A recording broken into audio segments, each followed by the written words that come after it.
Spirit, Earth Spirit, these melee Spirit type heroes. Nature's Prophet?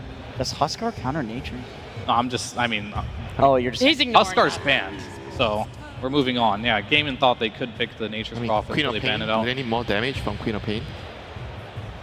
I mean, they do need more damage. I think they need not just, like, obviously Inch does a lot of damage, but that's late game. Sand King does a lot of damage as well. Same with DK. But these heroes need time. They need something for that early game damage. Yeah. I was looking at like these Earth Spirits and stuff, but not sure if you want to go that route either.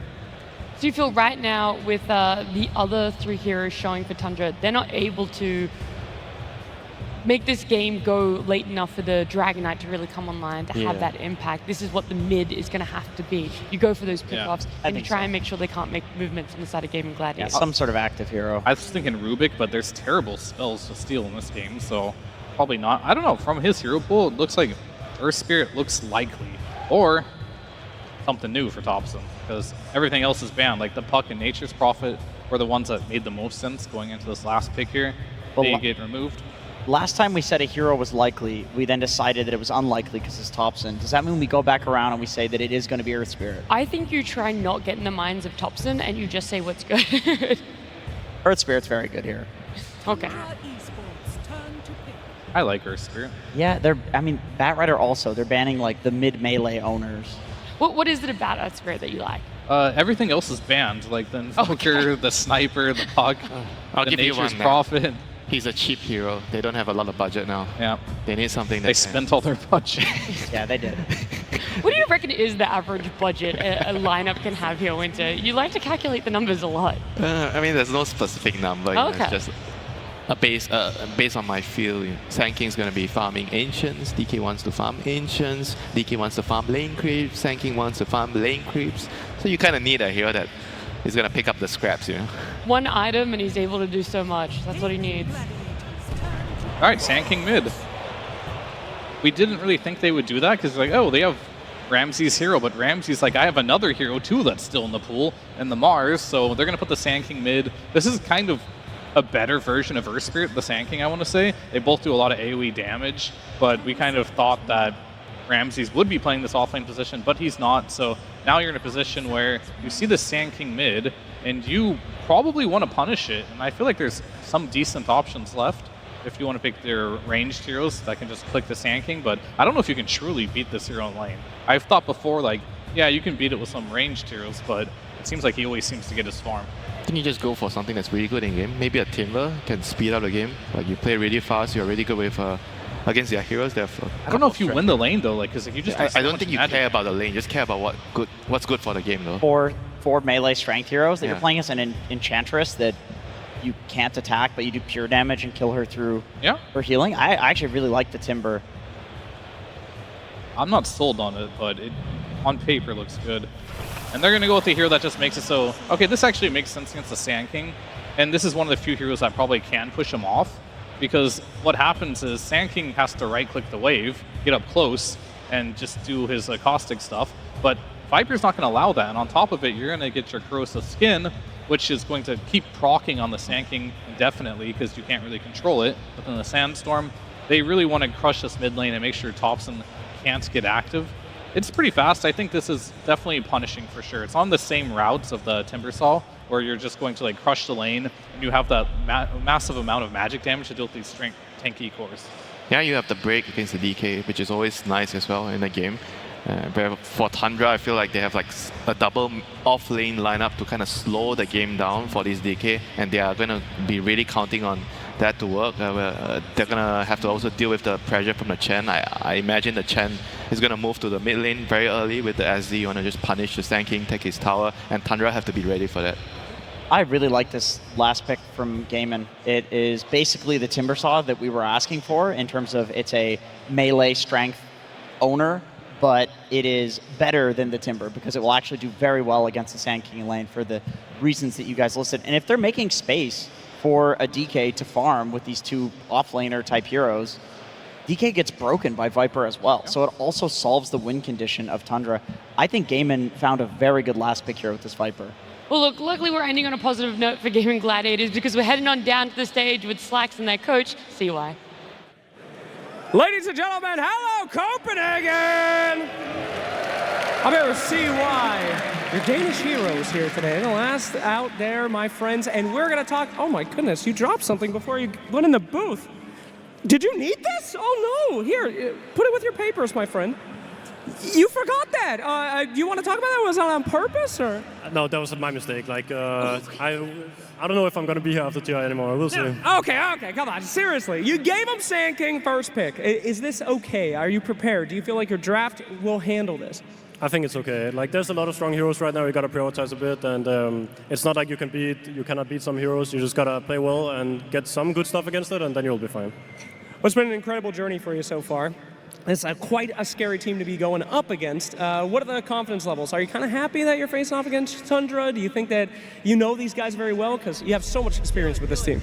I think we know them very well. I don't think we're afraid to play anyone. I think we are playing European teams all the time. So, but I'm happy, honestly. It's going to be fun.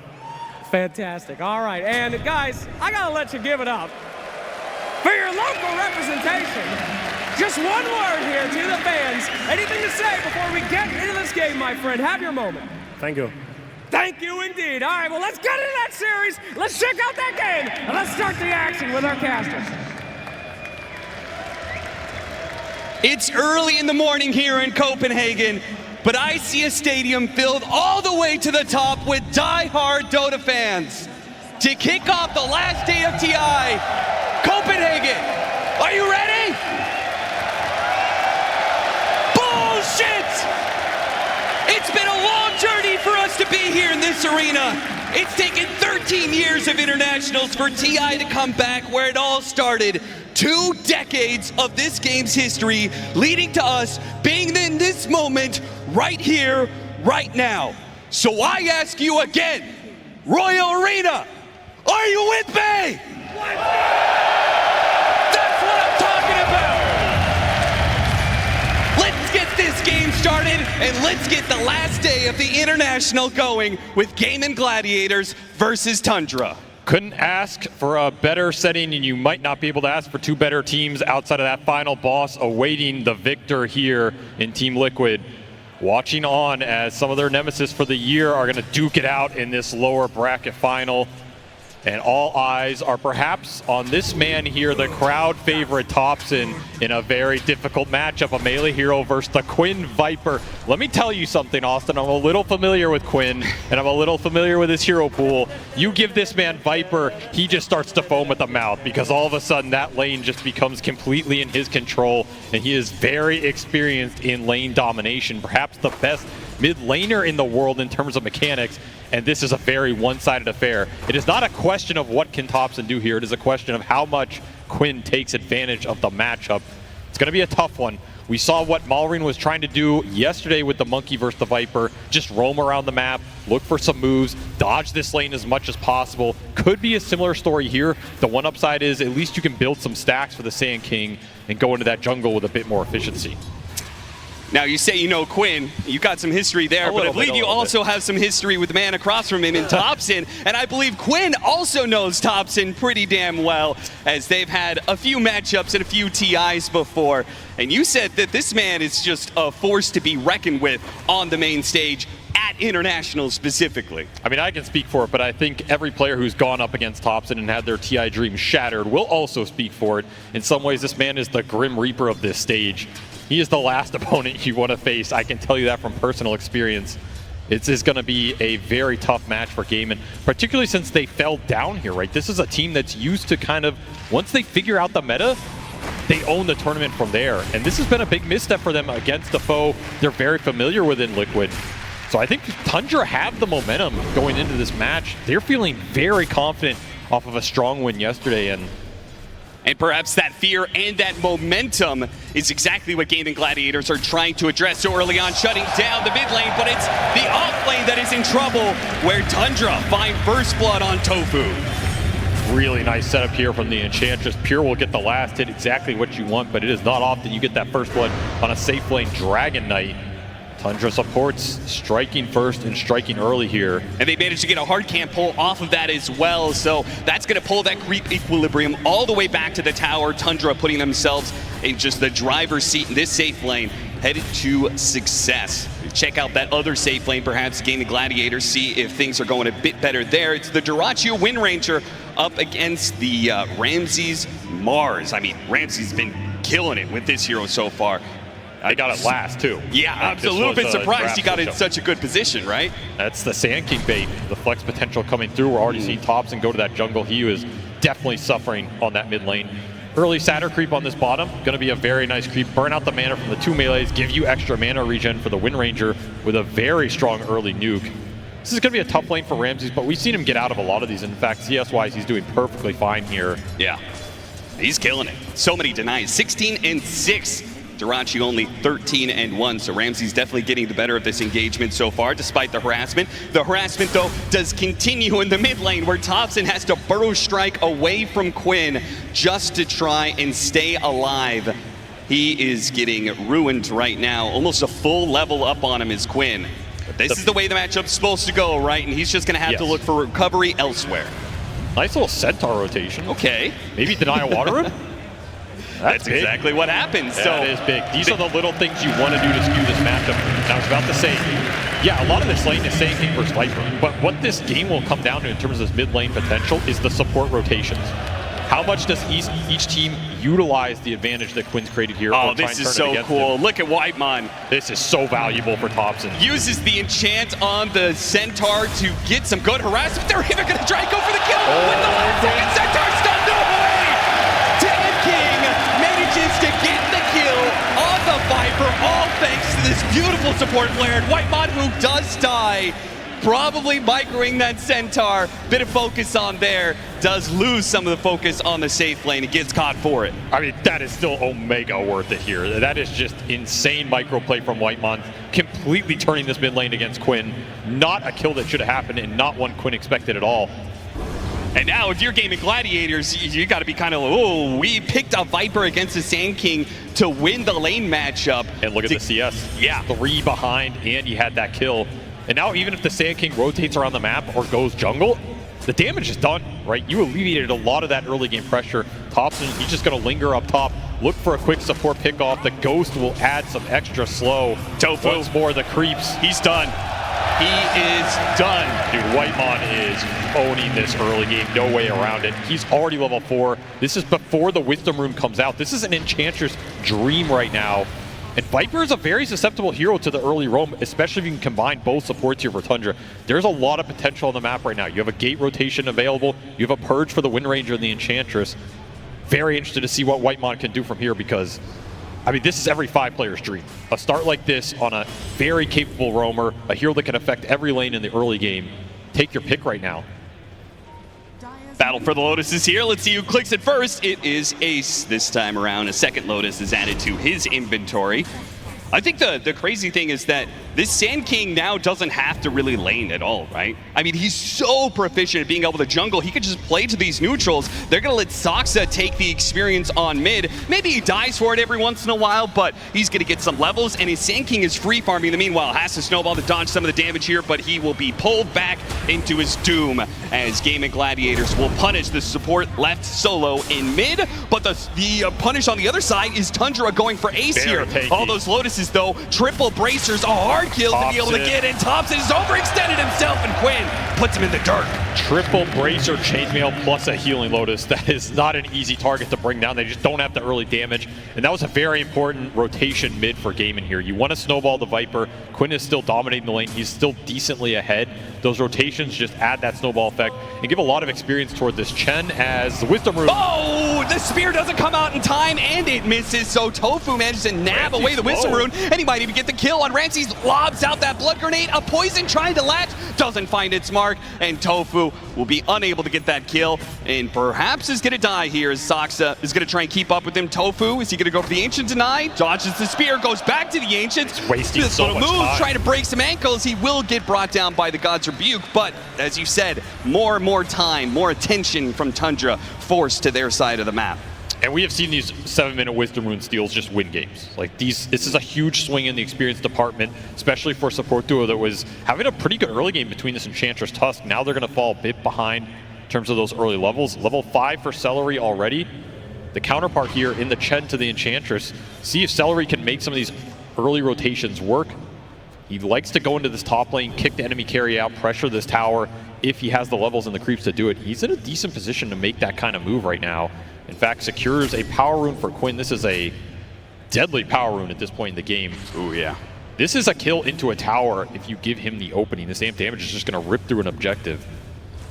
There is kind of, though, that pressure to do something with that amp damage, right? Because you know the Sand King's just farming away this entire time. You've got to start taking objectives soon. And Dyrachyo, he's going to be in a bit of trouble here. Got him inside the arena. Ramses gets the pin as well, and they have the damage.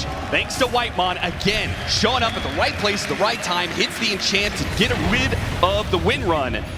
Back to middle lane where Saksa continues to suffer. Obviously, there's not much he could do about a Viper kill. Does manage to get that kill and tries to hit that mid tower, tries to hit the Dragonite as well. Thompson was thinking about trying to TP to help out, but he realizes that is a no-go and has to stick up to this top lane, canceling his TP. Really nice snag bottom for Tundra, but they're getting pulled across the map right now. Cancel TP on the Sand King. The towers are getting pressured. This mid tower is gone. That amp damage room plus a solo kill for Quinn. He strikes back. Oh, Tofu spotted. Didn't hit the Burrow Strike. Will hit the epicenter. That's going to slow him down a little bit. And the shards will keep him in the AoE. Saksa makes sure that Thompson is able to deal the damage. Thompson, you can see, is playing defensively just for fear of more heroes coming to assault, but not the case. It's also Stampede used for GAIMIN, and these Stampedes are going to be really influential in the early game, either for the gap close to find your target, help the Viper out in the fight. That one did not save Dyrachyo bottom, but he will make the rotation anyway. The win. Nice shackle shot. Still, though, Dyrachyo's going to be surrounded by heroes. Where's Ace to be able to help out here? The Whirlwind is doing a decent amount of damage. Can't quite finish him off. That power shot misses. Thompson slips right past that one. Saksa is now going to be the target of GAIMIN Gladiators instead, but they're running through this sandstorm constantly. Still, though, Saksa slowed down by another blood grenade. Oh, managed to get his drinking buddies all the way to Thompson. Pulls himself out of danger. I mean, Saksa God right there. Gets the kill, gets the bailout. Even the Viper rotates up here, but Quinn is too late to the party. They defend this tier 1 top, and meanwhile, another quick kill for Ramses on this Mars. He got it last in this draft, and he's already put it to work. 3-0 start for him, as Whitemon will help him deal some extra tower damage down here on the bottom lane. Pure cutting mid as well. His mid lane's been annoying for Quinn. Where does he go? He just keeps on going into the neutrals to try and take some of that away, but no, he has to kick out Thompson top. He has lingered way too long up here. Snowball, oh, it's gonna pull him straight to Quinn. This is a dangerous position. That's why Thompson's gonna try and get out with the Burrow Strike, and the Saksa Tuss follows him right away with the drinking buddies again. This duo is just too mobile for GAIMIN Gladiators to get the hold on them. They just don't have good lockdown answers early. It's another TP for this Viper. They do get Thompson out of this top lane, but their catapult dies. This tower push is gonna be a bit slow. Very frustrating early game for GAIMIN as you're looking at these net worths, and Tundra very happy with what has happened here. They got out of the laning phase versus this last pick Viper, versus lanes that were potentially difficult, and basically won, well, all 3 for their cores at this point. Thompson is not behind at all. Saksa, he's going to be running into a ward, so there's no way out. No heroes to pull him out with the drinking buddies this time around. He goes to the creep wave, surrounded by 3. So he should finally pay the price. He's just going to do what damage he can, stall as much as humanly possible. But it does seem like this top lane is finally going to be forfeited by Tundra. They lose that hero, and they're going to lose the tower as well. Pure taking advantage of this moment to clear through some of those ancient stacks. He is getting very farmed. We've seen some crazy GPMs on this Dragon Knight. He's going to have another pretty free game here. It's Thompson catching up mid, and the tower being pressured by the Dark Soul Summoner. So Whitemon continuing to exert pressure on the map. They're fighting for the 12-minute power rune. It's a dangerous rune. Got him inside the arena with the epicenter. He went for the save. He tries to stop Tofu's disruption. Looks like they'll have him surrounded and killed. But what about Quinn? He picked up an Invis rune, comes out of that one to try and put some damage on Ramses. He regrets that decision, though. Trying to use the Stampede to get him out of here, but the chain stuns. Make sure that he's not going anywhere. Wait, the Centaur stun. It comes through. Stalls him up still. Snowball gets him too. Quinn can't finish him, though. No more damage left in the tank as GAIMIN Gladiators pull all their heroes to help out their mid lane. 3 points in corrosive skin, plus all the Chen heal, enough to keep Quinn alive as he mans up for the rune and is rewarded. GAIMIN, this is a team that's going to bring everybody to these sorts of skirmishes. Tundra, I think they felt like they had the numbers advantage, but you never have the numbers advantage against this team in the first 20 minutes. And this is not a fight that Pure was close to coming to, so you're just outnumbered 5v4 in the end. And that's the power of Stampede in this early game. It's going to be able to recreate the gap for the Viper or get him onto the target you need. Gwyn trying to do the Ancients, runs out of resources to do this stack that is there. 7-9, Tundra. Very slight net worth lead, pretty much even game right now. Some 14-minute Wisdom Runes are going to be coming up soon. Right now, it seems like a battle of just the Sand King and Mars, who've been doing pretty well for Tundra in the moves that they've been making. But as you said, the moves that they're making, they're running into 5 of GAIMIN Gladiators. Is this GAIMIN Gladiators' typical strategy of just moving multiple heroes around the map in congruence? It is causing Tundra to bleed a bit. The thing is, I think Tundra should be fine just playing the map in a way, right? They have the Sand King and the Dragon Knight, the 2 heroes that are going to farm the most during these downtimes. Like, Centaur's not going to match that. He wants to make moves with this Blink that was just finished for Ace. Duracio's a bit behind in this game. No real huge stacks for him to catch up on. So GAIMIN are the ones who are kind of pressured to find the pickoffs here. They're going to try and land this smoke on Ramses, but he did sniff it out, but not fast enough. Yeah, they smoked underneath the ward, but Ramses still gets caught in the corner of the map. As smart play by GAIMIN Gladiators. They used the Blink and the Stampede to get instant damage on Ramses. Make sure he wasn't able to use quick fingers to get out of that. The thing is, this is a smoke that it's not yielding you a lot of map control right now. And if you look at where Tundra are on the map, Whitemon continuing to cut this mid-wave with this troll. He's getting tier 1 tower pressure. The DK's clearing through both Ancients, and the Sand King's vacuuming up the bottom half of this map right now. You really need to convert these moves into more map control if you're GAIMIN. Get deep wards out, swing to the other side of the map. Right now, it's Dyrachyo clearing out the junk. Not really what he wants to be doing. Tundra are getting a lot right now. And it's just going to be a fast BKB for the Dragon Knight Pure, so he might opt to try and fight earlier in this game and deal with the death ball GAIMIN are proposing. Gearing up for the early Roshans. Bit by bit, they will take this tower, or somebody will. Dyrachyo will deny it instead. Getting a little gold for himself and take it away from Tundra. GAIMIN still lingering up top. I mean, this is where their vision is. So ideally, they want to keep killing up here. Oh, Ace is there on the other side. Thought that Viper Strike wasn't going to be enough, and it wasn't. Ace really helps out getting that kill. 700 gold for them off of that pickoff. And perhaps a little damage on this tier 2 is not much of Tundra.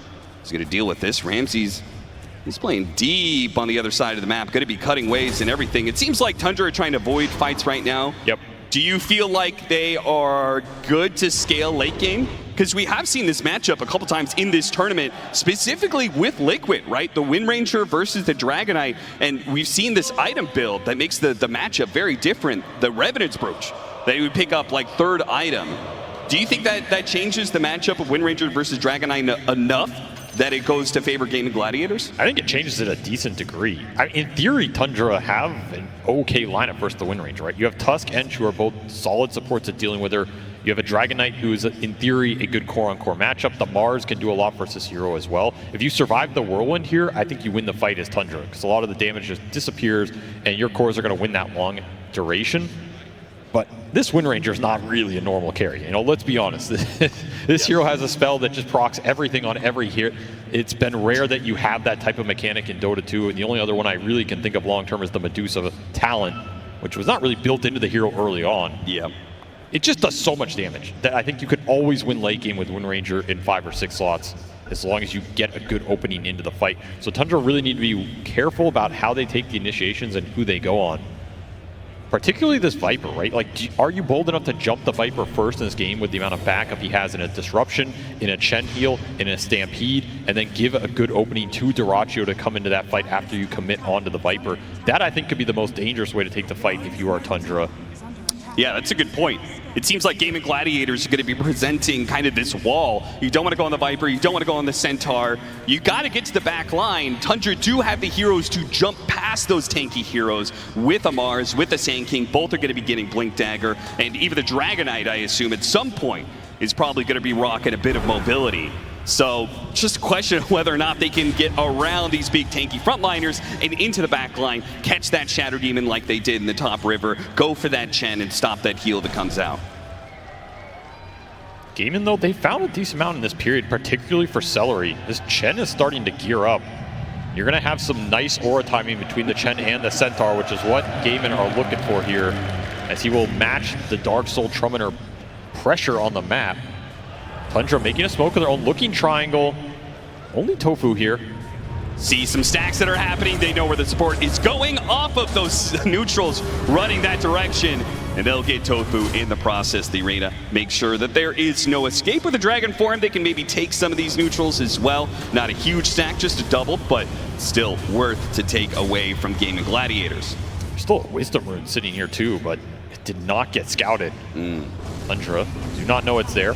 Interesting smoke play, not really for any specific timing. They just wanted to get Pure involved in the game and felt like maybe there was a large Ancient stack they could steal off that smoke kill. Sure. Little economic damage. This is a bigger prize though. They find Ace deep on their side of the map. Trying to stampede away. The snowball pursues. He managed to get the blink out. Striking buddies. No punch. Gets pulled close, but the punch doesn't come out. He stands there for a second, goes up. That's that one up. I'm not sure if he got body blocked by the creep. It looked really weird. Nonetheless, that is a lucky escape for Ace. Barely gets out of there, and he's found a lot of farm in this period, looking towards a pipe of his own. These aura timings are really important for GAIMIN. They need to be able to get a lot out of them when they arrive. Can't bleed heroes around the map right now, as Tundra are hitting some strong teamfight items between the Bloodstone on the Sand King and the BKB. We'll see he does get a right click off. He gets a hit in. He just didn't have the Walrus Punch activated. Yep. So then he has to wait for his next hit to come in, and it's all gone wrong for him. It's a big miss. We usually do not see that kind of misplay from this man, particularly on one of his signature heroes. But maybe just not expecting he was going to get there in the first place.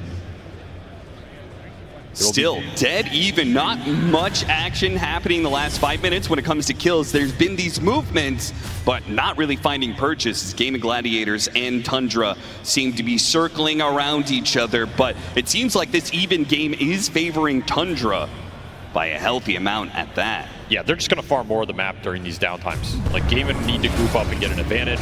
They're continuing to bleed some supports. Tundra just pushed the lanes in, making the better moves right now. They have an Arcane Rune on tops, and that Bloodstone is done, and they're just working towards BKBs. They already have Pures. He hasn't had to use it yet, and they're going to get a Mars BKB. They're going to get a Sand King BKB second item. They're going to have a nice triple BKB timing by the time I think GAIMIN's ready to group up with their Greaves Pipe potential. It's going to be a tough fight for them if they want to force the Roche. And I wonder, Tundra, do you just try and do it before GAIMIN are ready to take that 5-on-5? Knowing that GAIMIN Gladiators, they've done this for years at this point in time, this aura buildup, what is Tundra doing exactly that is combating that timing? They're not letting them group. They're continually pushing in all the waves. Especially Whitemon. He has lived on GAIMIN's side of the map. He's cut mid-wave a lot. He's sending creeps to some of these random waves. He's farming out their jungle. It's been really annoying for how GAIMIN wants to play the map. This is also one of the downsides of Viper. Like, Viper is strong in that ball, but he's not great when the map gets split up like this. Yeah, and he's not particularly good at pushing in the waves really quickly, like some of these heroes on the side of Tundra. He's just clunky. He's a clunky hero, and Tundra are abusing it right now. Back and forth, you can see that heat map of just Whitemon constantly playing basically on the river, on their side of the map, all over the place, keeping GAIMIN Gladiators, as you said, a bit split. They've got a 4-man crew right now, with Dyrachyo farming a different part of the map. They're gonna, on the other side, Tundra's gonna deal with their Tormentor, pick up the 21-minute Wisdom Rune. Very efficient stuff. This is super efficient for Pure. Mask of Madness Armlet build. This is quite a throwback. It has been incredibly good on this hero. He also got the Grove Bow. Been some nice neutral item pickups in this game. Vampire Fangs for Dyrachyo, I think, is also a good one here. Just free heal in the fight. Off the Whirlwind. His BKB is done, so he's also kind of ready to fight here. Yeah, I think he's kind of impossible to kill with this combination of items at this timing right now. And GAIMIN are group at bottom. They want the Roshan around this time, but they are missing the Greaves from Celery. He's a bit short, and you're missing this pipe from Ace. It's kind of an awkward time to take that fight in terms of the items, but if you can get a good BKB Wind Ranger in there with a Whirlwind, of course, that fight is potentially winnable. Potentially. But the Whirlwind is going to have to contend with the arena walls. So Ramsey's initiation. He wants to find the back line. Ideally, Tundra ignore this Viper, find the supports. That is a great ward. They drop the ward. Yep, they see the Chen. They see where he's headed to. They probably know where the other support is as well. They're gonna wrap around, avoiding this high ground, making sure the smoke doesn't pop until he gets the arena on both the supports. A quick disruption maybe bails out the Chen for now, but Pure gets stunned up for a second. Now he starts going to work with the both of the supports grouped up. Still though, the heals are keeping them alive for a little bit. They managed to get off most of their auras in time. Will it be enough though? Tofu, he's gonna be knocked one down. Another support though. Chen is gonna come back into play with a buyback. GAIMIN Gladiators push through this one with Pure already going down. Next up is Thompson. Thompson hits the stinger. A spear goes through, landing onto the centaur. Thompson's getting bursted down. Too much damage from GAIMIN Gladiators as Quinn, snowball, wait, Saksa got him with the punch. This time around, he will hit his mark, and Tundra will find that the best initiation they can get is still not enough to defeat GAIMIN Gladiators right next to their outpost with buybacks ready to go. But maybe they're going to go for a second part of this fight. Nope, they call it quits. They say that's good enough. There were some crazy Centaur stomps in that fight. These Centaurs were just running around, stomping multiple heroes from both the Chen and the Enchantress. Dyrachyo ultimately gets to play his game here, though, and that's what wins out. That snowball from Saksa, he took everybody into it, and it looked great for the Sand King, but I think it wasted a bit of Pure's time in this fight. We'll see that clutch stun from Ace buys time for the supports to get a lot off here. Celery will be forced to buy back into this fight. And at some point, I think somebody fed Quinn, or he had a big Lotus for the second half of this exchange, because he gained a huge amount of HP as they were trying to burst him down towards the end of it. We'll see here, you go and try and finish off this Viper. Oh yeah, look at that. Chunks up. Big wand plus something else here, maybe just the effect of Chen. Either way, I mean, there's just so many Centaur stomps going off in this fight. It's ridiculous. There's another one at the end. These things have done work. They certainly have, and it keeps the game close. Still, 6,000 net worth lead for Tundra. GAIMIN Gladiators looking to correct that. A three-man smoke up through mid with two other heroes close by. Oh, look at his BKB. They got that out of him. Not that invaluable here. You're still smoked on Ace, and you finished up that pipe for the Centaur. This is a huge timing for GAIMIN. This is why they spoke. This is why they want the pick off. Anything would lead into the Roshan here. Is a BKB being on cooldown enough for them to have the confidence to take that Roshan? I think it is, but it's going to switch the side here, and I don't know if you're finishing it by the time you get here on the Radiant. That's true. You've got 45 seconds. If you're going to do it, you have to do it right away. If you get in there with everybody with this level 3 penitence, it's doable right now. Yeah, I think they're going to be able to do it. 35 seconds. Put it to the test here, but it's looking pretty good for them with every single hero of GAIMIN Gladiators joining in on this. It doesn't seem like Tundra are too worried about it. They are super split all around the map, farming all different areas. They're going to get all the lanes pushed in. They're going to farm a bunch of neutrals, so they will get a lot of net worth for this exchange. It's up to GAIMIN Gladiators to use this Aegis to correct the net worth lead that is currently going to Tundra.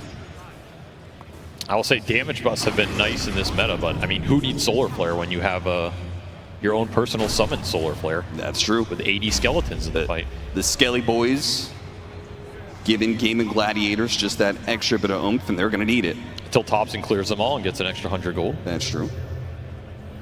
See what GAIMIN can do during this Aegis period. They have their Greaves, they have their Pipe, they have an Aegis on the Viper, who's their front line, who's showing top right now. Oh, they're going to get him midway through. Ace has already gone through the gate. He's not coming back in time to save Tofu, at least, as Tofu's still inside the arena. Wait a minute, disruption with Sox is stuck on the other side of the shards. Tofu's actually making a break for it with the Stampede. He TP's out. Okay. All right. I think Sox is going to hold that punch for next time, right? Yeah. I mean, it's like a win run BKB Wind Ranger is the problem. It's a hard go, but they're still happy with what they got there. They got the BKB on the Wind Ranger. That's something that'll allow you to push here. You just can't convert on those kills. Meanwhile, Thompson trying to make a solo play.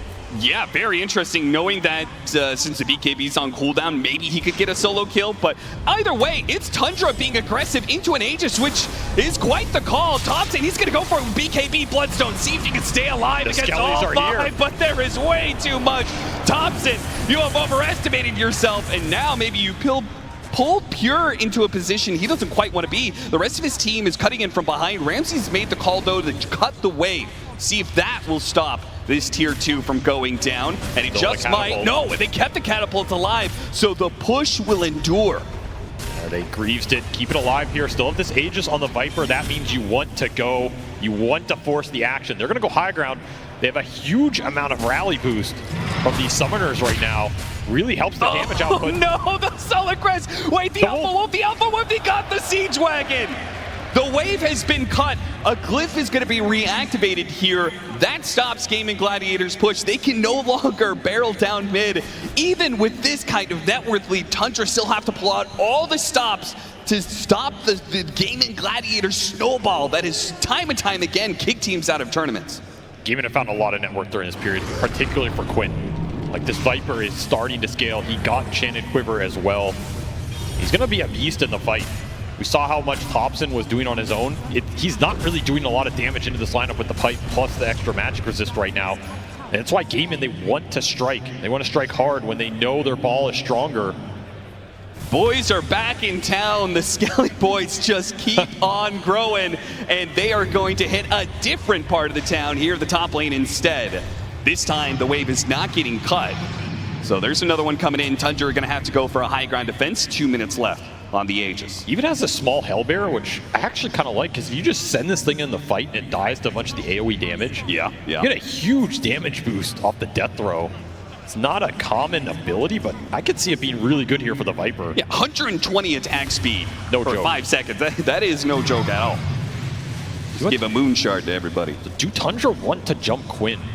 Still have a minute 30 on this Aegis. I mean, you can like lock him in a shards and man fight him with the DK, but it doesn't sound fun. No. They're just trying to stall this out. Put Thompson on the front line. GAIMIN will jump him. Thompson! No big, snowball save! That can let him get off the BKB Bloodstone, but they are going to be deep into GAIMIN Gladiator side. Managed to get the blink away before the Stampede can connect there. And they'll get him back to safety. GAIMIN Gladiators not being able to get that pick off. Now 60 seconds left on the Aegis. Getting stalled out here. Yep, time is ticking. GAIMIN Gladiators' window is beginning to close. Maybe they're happy with what they got during this period, but they did not break that base. That's a big win for TUNDRA. And now they're pushing towards some bigger items. That Hex for Ramses is on the horizon. They get caught a little bit. They found the Shadow Demon on the backside. They managed to get him, and they got him inside the arena. The Spear, though, he runs at the Centaur, so a self-disruption, but Tofu, wait, Quinn, he's taking a lot of damage. He's going to lose that Aegis. He had the Aegis still in the second life, while Duraccio starts going to work with the Whirlwind. Managed to get a Burrow Strike back. Thompson's going to be okay for now, but Pure, he's leading in. He's going to go for Celery, takes him out. BKB TP up for Quinn, but what about Duraccio? Duraccio doesn't have that same luxury. He doesn't have a BKB. Tries to hide. Nowhere to hide, though, from TUNDRA. Pure man's up, and he is rewarded. Just stands his ground in the middle of everything. GAIMIN did not have the damage. Duraccio, he wanted to pick his mark in that fight, comes in with the BKB winner on Whirlwind, but it is not enough damage to finish anybody off. And the front line from TUNDRA holds Thompson. He finds Shadow Demon right at the start, sets up this 3-man arena, and everybody's just locked in the cage. Ace gets melted even through the auras and the sustain. Just a brutal amount of damage. This Whirlwind, it can win you the fight here, but it gets disjointed, and now all of a sudden all you have left is this BKB Dragon Knight on the front line, and it's not a hero Duraccio can man fight at that point. This is through the Viper Aegis as well. That, in theory, was a good fight for GAIMIN in terms of that timing. Did not do him any favors here. Thompson made the call. He made the blink initiation, catching GAIMIN Gladiators a bit off kilter. And as a result, the team fight is messy, it's bloody, and it's bad for GAIMIN. Now a 12,000 net worth lead for TUNDRA. And I will say, Quinn, he barely got out of there as well. That punch from Soxo was mid-land. That was almost a full team wipe. They'll lick their wounds and claim a Tormentor here. But this game is starting to get messy for GAIMIN. This is not how these types of lineups are supposed to function, right? You want a Rax or 2 by now. You want to be looking at the next Roshan with a net worth lead. Instead, you find yourself down a 10K hole versus a very strong Dragon Knight who's about to finish MKB at your shop. Soxa wasting no time to make the initiation because Ramses is up behind him and he's got a completed Sight Device and a Spear to follow it up. Disable after disable. GAIMIN Gladiators now have to use the Stampede to try and retreat, make sure nobody else dies, but Tofu, he'll bite the dust as well. TUNDRA finding momentum in this game, finding everything right now. Every jump feels good, especially with this MKB done on Pure. You find Duraccio, he's gonna melt. Swin Run cannot save you anymore. And all of a sudden, GAIMIN are the ones being pushed back. that they missed their timing in this game. They have all the auras, but they're not winning you the team fight right now. Hex done for Ramses as well. I mean, the catch is there, the control is there, the BKBs are there. Even Whitemon has built up an entire pipe to back these tanky frontliners up. This is a lot of HP to get through all of a sudden.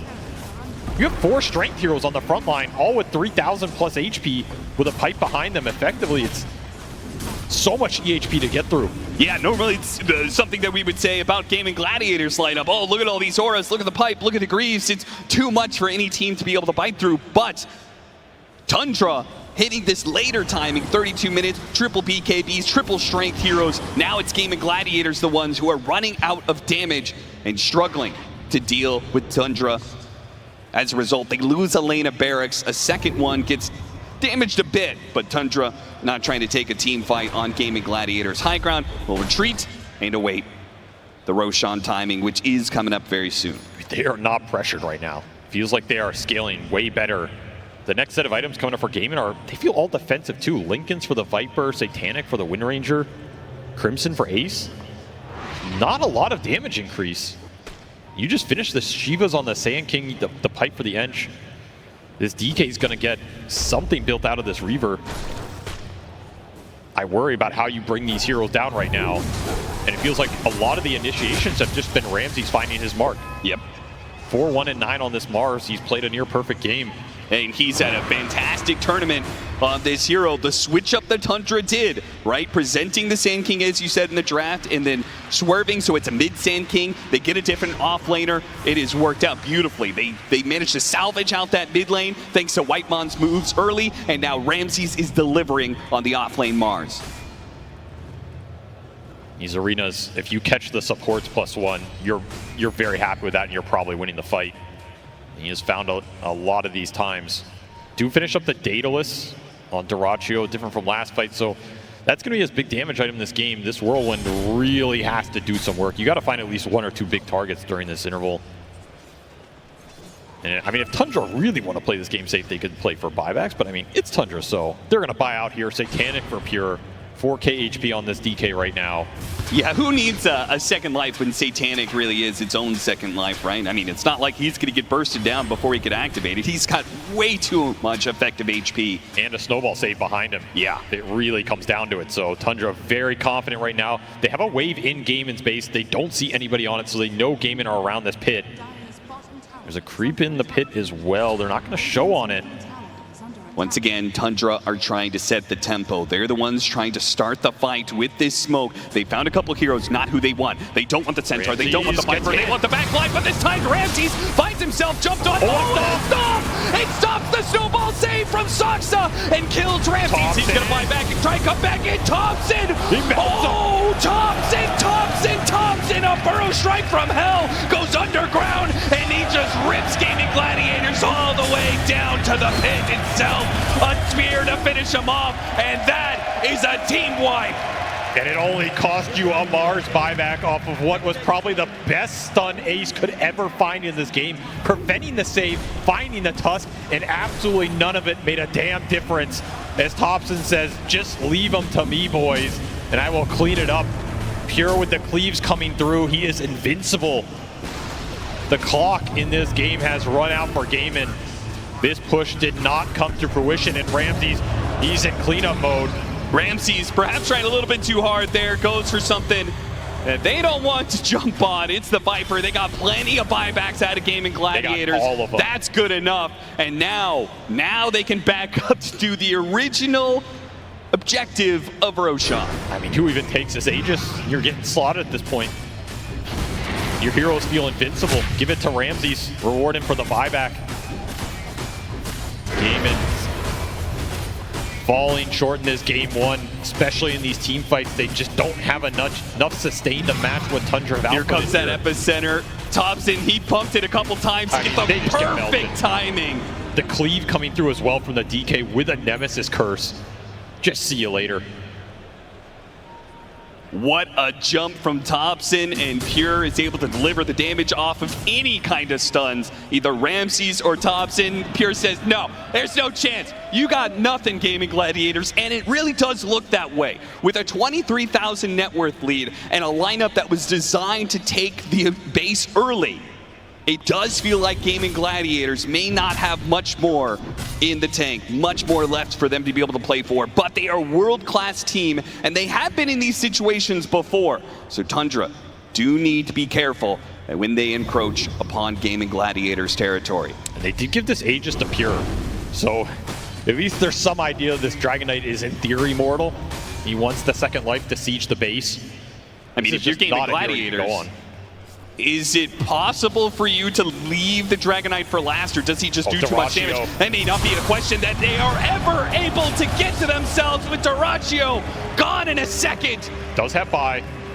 It's the one hero that had buyback for GAIMIN right now. They're all setting up with this high ground ward. They're going to say this is the only opportunity we have. We've got an amp damage onto the Viper. Maybe, just maybe, we can pull out a miracle. But Pure's behind them. Thompson hits the Burrow Strike. A disruption save. That's going to help. They have the buyback. A TPM coming in. Quinn activates his BKB. Throws the damage back out. And then Thompson, wait, the snowball save again. Coming in from the supports of Tundra. They're bailing out these heroes. And Duraccio not going to make it out.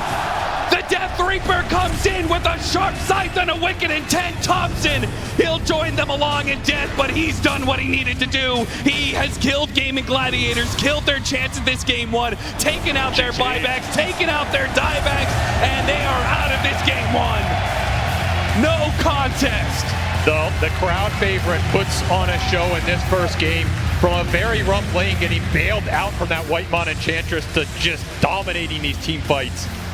This is not a hero you wanted to give this team, and not a hero you wanted to give that man right there, as Tundra put on a clinic in this game one. How to stall a game, how to hold the game, how to keep the lanes out, and ultimately just thwart every timing that GAIMIN were going for there. They get this Greaves pipe, they have a Chet lineup, but none of it syncs up. The Roshan doesn't really do them any good, and they never even took a tier 3 in this game. No, very uncomfortable situation for GAIMIN, as it felt like this has been our MO. This is our team identity. This is the type of lineup we want, and none of it worked. Yeah, none of it worked. It didn't work against Team Liquid. It hasn't worked in this game one against Tundra, while Tundra are coming in with full momentum, man. They are a team, they looked at all the favorites in this tournament and said they are nothing to us. Perhaps a chance to be able to head to a grand finals, and perhaps a third time TI in the view for Thompson.